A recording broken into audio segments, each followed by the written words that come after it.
This is a last resort act. We have an existential problem, and we scientists feel at this point we need to speak out and reach the public. Climate change is here right now. What have we done?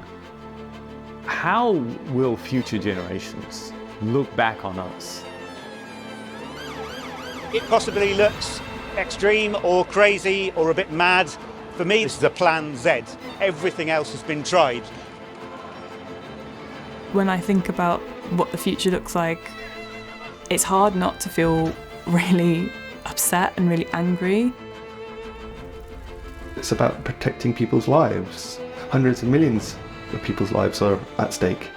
The idea of not speaking out, knowing that that would be the consequence, I can't make peace with that. There has been a social contract between scientists and government that we provide the dispassionate evidence and then they act on it. They have not done that.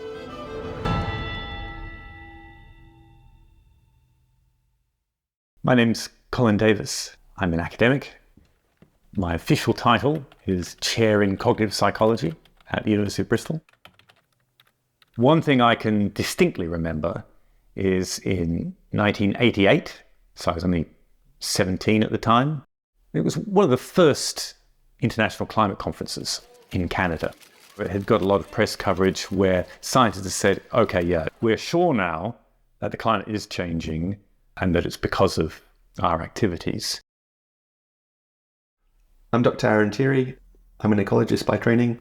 When I finished my PhD, I went and did a postdoc up in the Arctic and the far north, where things are warming 2 times as fast as the rest of the planet, 3 times as fast in some cases. There was a massive wildfire that nearly forced the evacuation of Yellowknife. The permafrost is thawing, the trees are starting to topple over, but still trying to grow up towards the light. It felt very wrong being in those environments. What does it mean to have this kind of research career going on while the climate is collapsing around us? I'm conscious of a very strong kind of moral imperative to act. If we carry on warming to 3 degrees of warming, we are looking at large parts of the world becoming uninhabitable. People are going to be forced to migrate. We're looking at losing the tropical rainforests. We're looking at losing all of the world's coral reefs, home to 25% of the ocean's biodiversity. We've had report after report for 30 years getting more and more alarmed. I really started to realise no one's got this. That the governments are not going to step in and get this right. I declare open the first session of the Conference of the Parties and call its first plenary meeting to order. Distinguished delegates, this is a moment of transition. The convention is coming of age. For years, the rains have failed and rivers have dried up, leaving people with nothing to eat and little to drink in southern Madagascar. Meanwhile, floods in Pakistan have claimed the lives of nearly about 1,300 people since the beginning of June. Scientists say that the record temperatures in Europe over the last few weeks would not have been possible without man-made climate change. And climate scientists say this kind of extreme weather is only going to become more common and even more intense.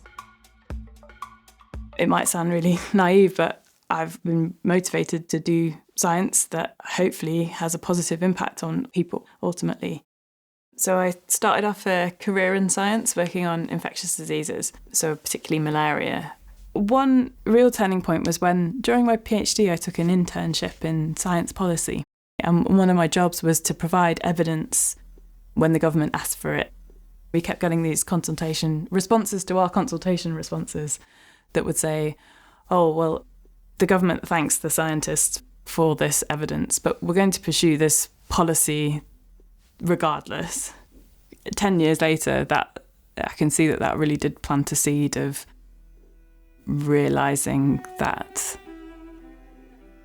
it was going to take more than science and evidence to drive changes in society.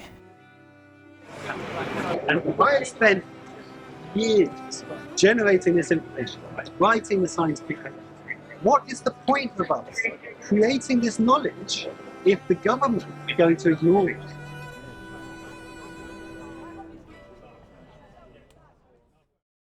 Should we listen to scientists? I think that's a good question. Scientists aren't elected democratically, but I think the scientific consensus should have a very important bearing on policy, especially if that scientific consensus is saying this action will cause incredible harm. Energy policy is something that I've been working on since my PhD. We're not just saying we don't want fossil fuels, we're saying we know what the alternatives are. We know how to do this. But we can't do that without the proper regulation, without the investment. And that's government's job. Governments make their decisions based on power and influence. We come along to the government with graphs and data. The fossil fuel industry or the agribusiness industry or others, they come to the government with big piles of cash. And so what we end up with is the science being ignored. There's been so much disinformation put out by fossil fuel industry interests. They actually were some of the people who'd led the scientific research back in the 1960s and 70s that developed our initial understanding of the climate crisis.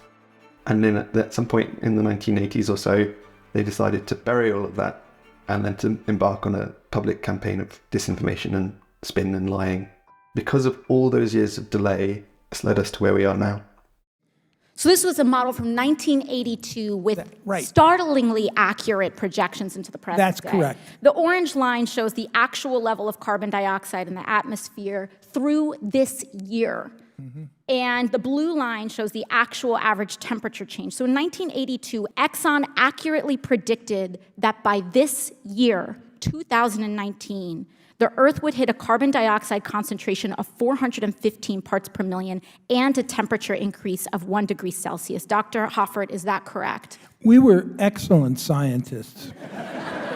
Yes, you were. Yes, you were. So they knew. My name is Stuart Knapstick. I have a PhD in psychology, and for the past 10 years I've applied this to the problem of climate change. Now, I've been fortunate to work with many climate change experts as well as some leading climate scientists, but I've become increasingly terrified of the consequences if we don't take much more far-reaching action. We have to stick to the scientific method when we do our research and be objective and use the right sort of analysis, but we're taught, we're trained, we have it drilled into us that we shouldn't bring our values to bear, but personally I think that's nonsense. My science, conservation science, has never been a neutral science. It exists for a very specific purpose, to conserve nature. It's the same as medicine. Medicine's not a neutral, value-free science. It exists for a purpose, to maintain human health.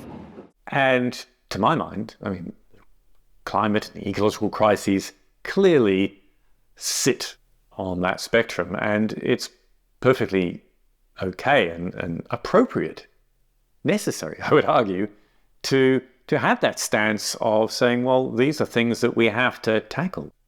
Scientists have been doing those more traditional methods of campaigning and trying to put information out there for a long time, but it's not translating into rapid changes. The ties between these fossil fuel companies and government is so close, and that's got to be broken. And I think I can only see that the power of kind of protest movements is the only thing that could be possible and powerful enough to fight back against that.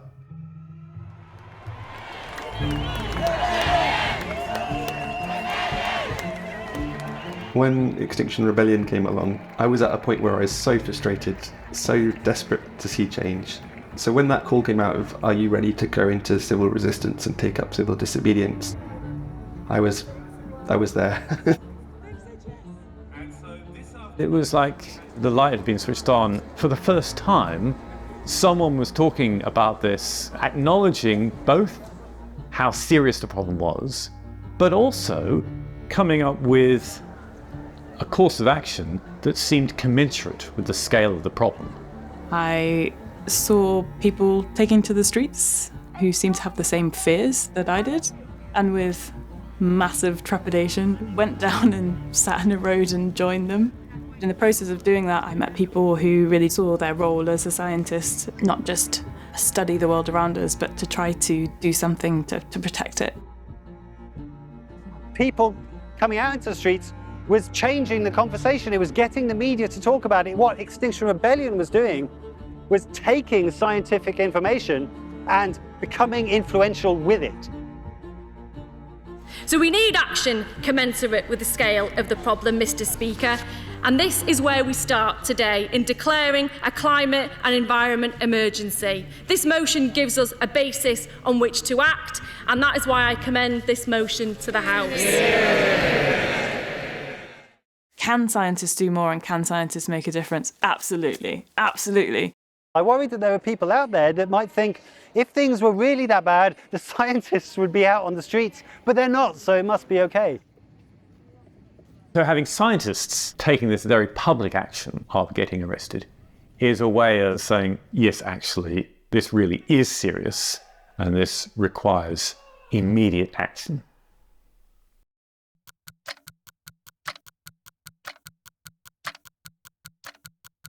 The jury has reached a verdict, and it is damning. This report of the Intergovernmental Panel on Climate Change is a litany of broken climate promises. It is a file of shame, cataloguing the empty pledges that put us firmly on track towards an unlivable world. We are on a fast track to climate disaster. And this is not fiction or exaggeration. It is what science tells us will result from our current energy policies. 2 days later, the government released their energy strategy, prioritising extracting oil and gas from the North Sea. Which only makes sense if you're thinking from the perspective of oil companies that want to maximise their return. There was no plan to insulate homes and reduce our energy needs, which could protect the most vulnerable people in our society and help us be more secure in our energy supply. The government's calling themselves climate leaders at the same time as they're expanding new oil and gas developments. The science could not be clearer, and new reports are coming out all the time. There are scientists who are not going along with this and who are saying that the government are wrong, who are being outspoken about saying the government are wrong.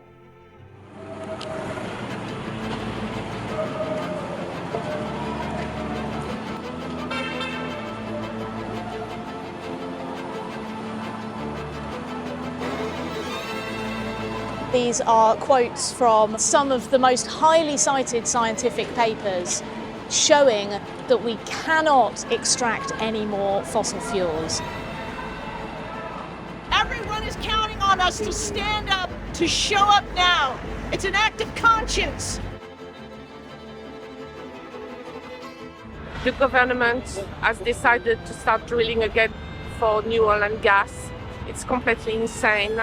They've continually politicised what is the most significant scientific consensus, possibly in history. So we're here today to remind them of that science by pasting it on their windows, and also to show that if they won't inform the public of the real danger they're in, we will. My name is Caroline, I'm a biologist. I don't know what to do anymore. I'm terrified. Nothing works. So today I'm here and I've glued myself to base department because I think this is the only way to make people react and do something about it. Revoke those licenses, shut down the fossil fuel infrastructure, have a just transition to move those workers into alternative energy jobs instead.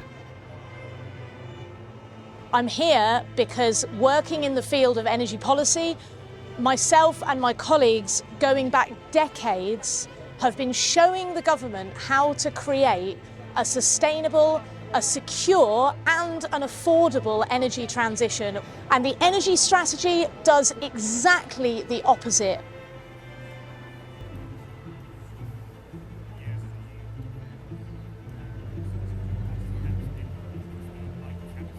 I don't want to be stuck to a window. I'd rather be with my family. I'm nervous, it's not very nice, there's police everywhere. As scientists, I believe that we have a duty not only to uphold the integrity of our work, but to protect the public, to protect the natural world that we study. It's no longer enough for scientists just to do publications. We have to also do public actions. Please, Act now! This is a very, very surreal experience. If you'd have told me a couple of years ago that I'm going to be gluing myself to a government department, I would have laughed in your face. I just hope that what we're doing here today might cut through in a way that writing all our papers, writing to our MPs, trying to go on the TV and talk about things just really hasn't yet. We're going in completely the wrong direction. It's not just government inaction, it's that the government is actively making things worse. And the message is not getting through. Yeah. And that's why scientists are driven to these extreme actions. We don't want to be here gluing ourselves to glass, engaging in petty vandalism. Yeah. But this is the only way we feel that we can get any attention to this and to expose the lies that our government is telling us. They are taking us to disaster. And I'm not going to stand up and allow this to happen.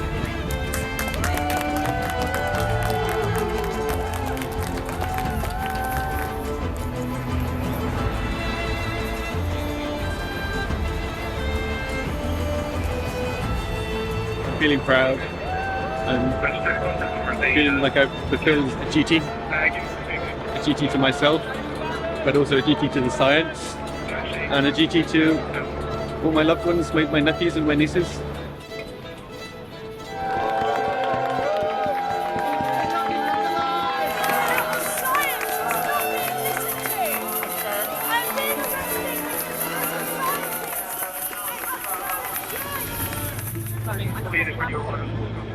I'm angry that we have to do all of this to push for change in this way. It's not right.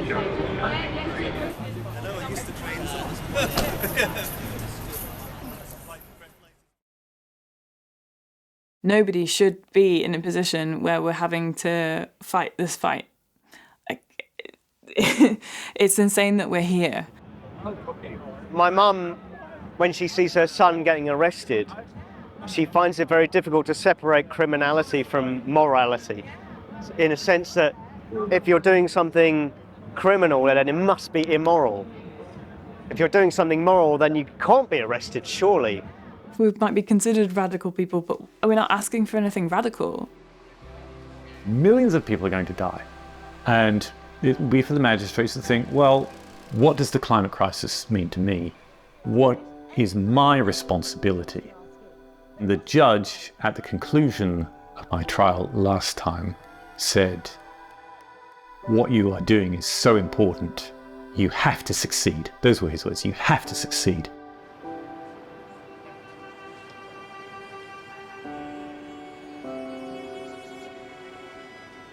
Do you guys ever worry that our actions have made it more difficult for people to protest? I think about this a lot. Possibly. But does that mean you shouldn't do it? There was a point at which the police were all happy-clappy and helping us set up the Portaloos, and it was never going to last. If you're creating that response, creating that backlash, it's been seen, it's been heard. The impacts that it could have is being feared by that status quo, by that business as usual. So how would you expect the system not to try to protect itself? This is part of the process. It's the Guardian reading, tofu eating, wokarati, dare I say, the anti-growth coalition that we have to thank for the disruption that we are seeing on our roads today. As the Public Order Act of 2023, this law will bring in new offences for unacceptably disruptive and damaging protest tactics. With extended powers, the police can stop activists intent on disruption before they can strike. I was brought up to believe that the truth is important, and speaking the truth in public can now be considered in the spectrum of criminal activity. And if we don't challenge that, then I'm very frightened about what the future holds. There isn't going to be a final successful outcome in my lifetime. We need massive societal shifts to be able to protect ourselves and the world around us. All of these actions are experiments. You try doing something, you observe the effect. What can we do to at least get the message out there so it can be considered by the public? There's no such thing as a silver bullet. The gains that we do make, we need to continually build on those. The climate movement's growing all the time.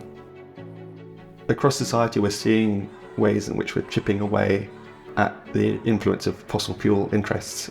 I found it extraordinary just how much more powerful direct action can be in stimulating conversations and stimulating change compared to research. Last April, there were 1,000 scientists involved in actions all around the world. The government's under a huge amount of scrutiny. The kind of actions that we've been doing are partly what helps keep that in the spotlight and keep that pressure on. It's really important to me personally to be able to look back on my life and know that I tried, to know that I did my absolute best with what I had. I genuinely feel that one day in the future, people will look back at this and realise that this is on the right side of history. We can all find that part of us in our own institutions to really challenge these bad practices, to really expose and question business as usual. And I think we all have a duty to do that.